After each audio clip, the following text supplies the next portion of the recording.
El- la semana pasada fuimos testigos de diversos actos de violencia en nuestro país. Jalisco, Guanajuato, Baja California, Michoacán, por supuesto, sin olvidar Chihuahua.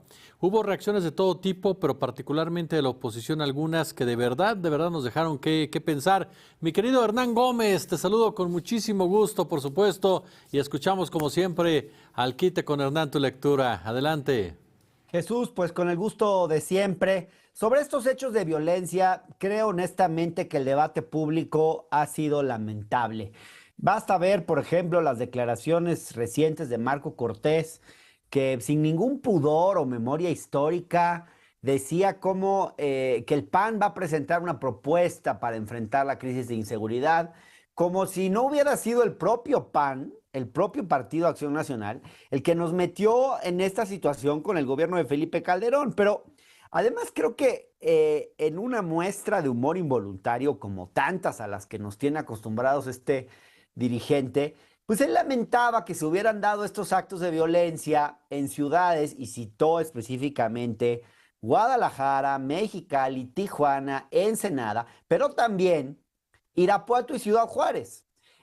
Digamos, Irapuato, pues una ciudad gobernada por el PAN, por ejemplo, ¿no?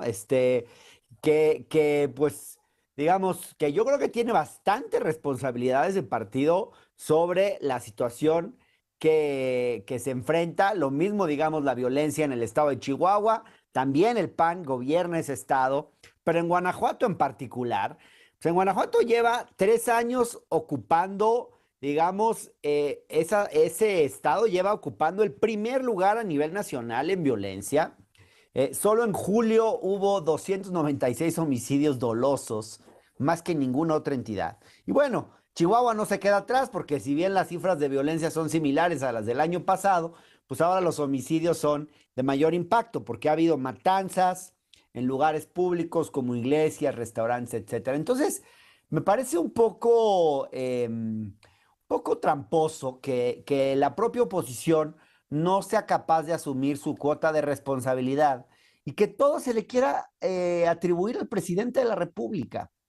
Y luego también algunas críticas que me han parecido francamente ridículas. No sé si leyeron ayer, Jesús, un desplegado de estas cartas que le gusta publicar a Dante Delgado al presidente, que supongo que las paga con los recursos del Senado o con las prerrogativas, digamos, de Movimiento Ciudadano que salen de nuestros impuestos, donde dice, por ejemplo, dice que el hecho de que la violencia se hubiera dirigido a las tiendas OXXO, en parte, ¿no? Fueron unos de los espacios donde hubo violencia, es consecuencia de que el presidente no advirtiera el peso de sus palabras, de sus ataques y de sus descalificaciones.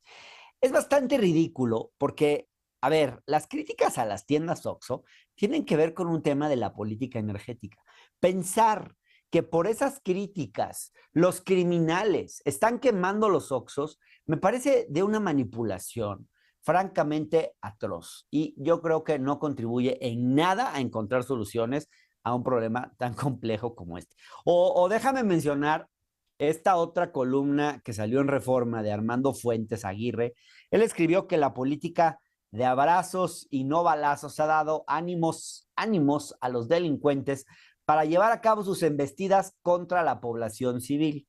Y que en este contexto terrorista, así dice, porque ya están usando esa palabra, como que estos son actos de terrorismo, el único seguro es López Obrador, porque los cárteles lo ven como un protector, así lo llaman, protector. Bueno, creo que este, de verdad me llama mucho la atención, digamos, porque es como si realmente de todo quieren responsabilizar al presidente y a las palabras del presidente, ¿no? Como si pudieran esas palabras que usa el presidente tenernos en el estado en que nos encontramos de violencia, como si el flujo de drogas y armas no se hubiera incrementado en la frontera, como si no hubiera decenas de factores a tomar en cuenta para entender esta situación de violencia en la que está el país.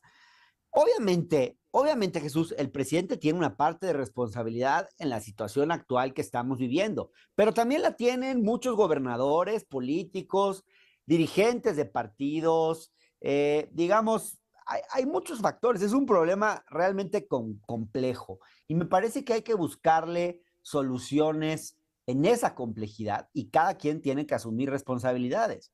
Los Claro. gobernadores obviamente tienen que ponerse las pilas, profesionalizar a las fuerzas estatales de seguridad, cosa que no han hecho, coordinar esfuerzos para volver más eficientes también a las policías municipales. Y bueno, por supuesto que hay que exigirle al gobierno federal que se arregle la situación de inseguridad, pero no podemos dejar que los gobernadores, que los políticos de la oposición Sí. incluso hagan pacto con sus responsabilidades y solo usen, digamos, esta terrible situación en la que estamos viviendo para tratar de sacar una raja política. Pues hasta ahí mi comentario, Jesús. Gracias. Como siempre, que Hernán, agradecido de que engalanes este espacio con tu análisis. Te mando un fuerte abrazo Gracias, Jesús. y nos vamos. Bye.